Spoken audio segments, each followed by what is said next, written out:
AEW's final pay-per-view of the year finally arrives, in the form of Full Gear.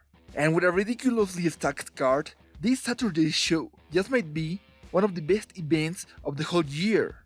So, without further ado, these are my predictions for the 9 announced matches. First, we have the last minute addition to the buy-in of Serena Deeb vs Allysin for the NWA Women's Title. This was very random and feels mostly like an exhibition match, which is not the worst thing ever since it should be a great showcase for Allysin, who is making her AEW debut.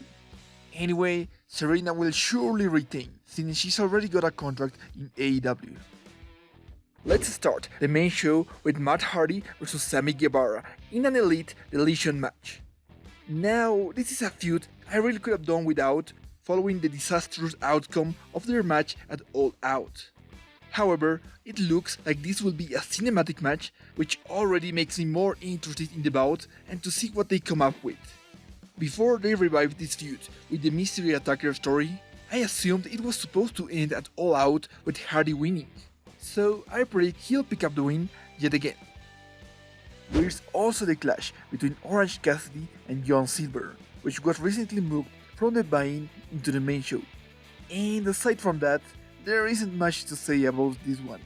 They confronted each other during last week's TNT title match when Silver cost Cassidy the match, and that was enough setup for a pay-per-view match.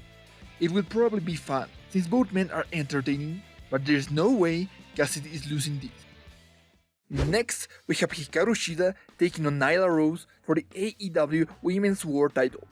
Ever since winning the belt at Double or Nothing, Shida hasn't done much of note. Yes, she's had a couple of good matches against the likes of Penelope Ford and Thunder Rosa, but no effort was put into creating any sort of a storyline, which is just another example of AEW's poor management of their women's division. They haven't given us much of a reason to care about this match, so let's go with Nyla winning, because who cares if there's a title change? The champion will be misused anyway. Then there's Cody defending the TNT title against Darby Allin. This is a rivalry that goes all the way back to Fyter Fest 2019, when they faced off and had the first ever time limit draw in AEW's history. Ever since then, Darby has tried to conquer Cody on 2 other occasions, but has come up short. And that's where the question remains. Will he succeed this time? I'm leaning towards no. Had Cody never lost the belt to Mr. Brody Lee, then Darby's chances would be much higher.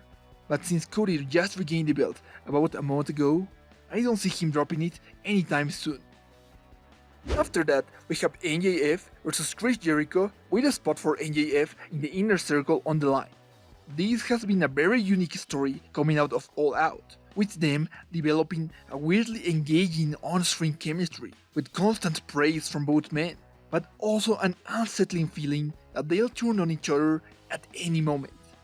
Over the last couple of months, they've been through a lot, from a party with all the heels on Jericho's anniversary, to the town hall meeting from last week, to a full-on Rat Pack dance number.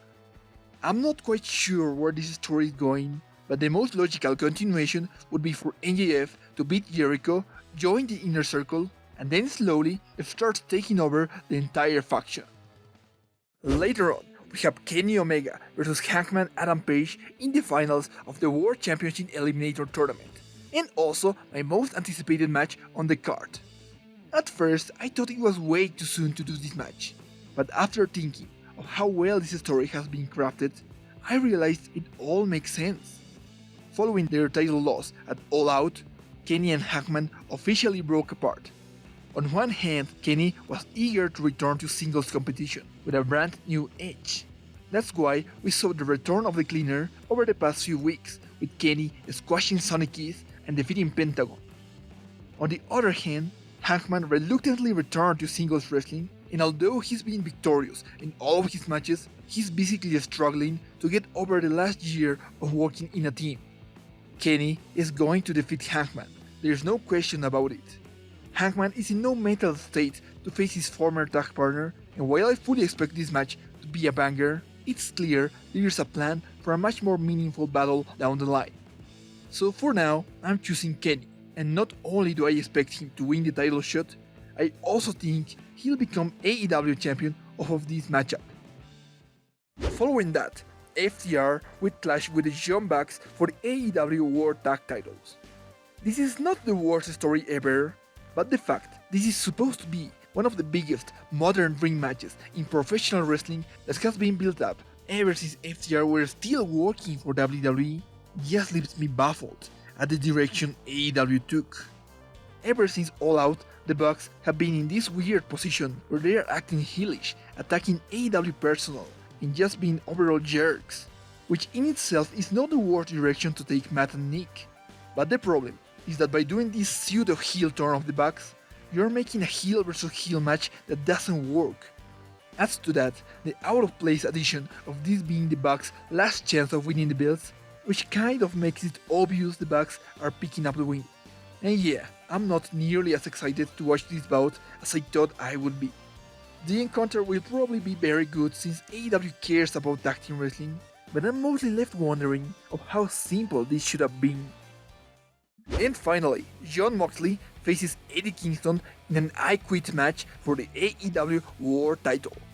Following his retention at All Out, Mox transitions into feuds against Lance Archer and Eddie Kingston. And while Lance was a solid challenger for a few weeks, Eddie has been on another level with so many top-notch promos that makes his rivalry with Mox more than just about the title, but a personal beef about the paths they took to success, and can only be solved when one of them swallows their pride and admits defeat. They've already crossed paths a few times during their hardcore indie runs, and once on Dynamite, with the latter being quite good. So, with the added backstory, it's not hard to see they'll most likely have a very brutal and hard-hitting encounter. As for the winner, I'd love to see Eddie win the belt and just have a blast of a title reign. But I'm really feeling Kenny Omega will be the man who'll take the title off of Mox in a rematch of their Lights Out match from last year. So I'm picking Mox to retain. Do you agree with my choices? Leave a comment down below with your predictions for Full Gear. And don't forget to like, subscribe, and follow me on Twitter at Pomi Wrestling for any update. That's all for now. Thanks so much for watching. Until next time, see ya!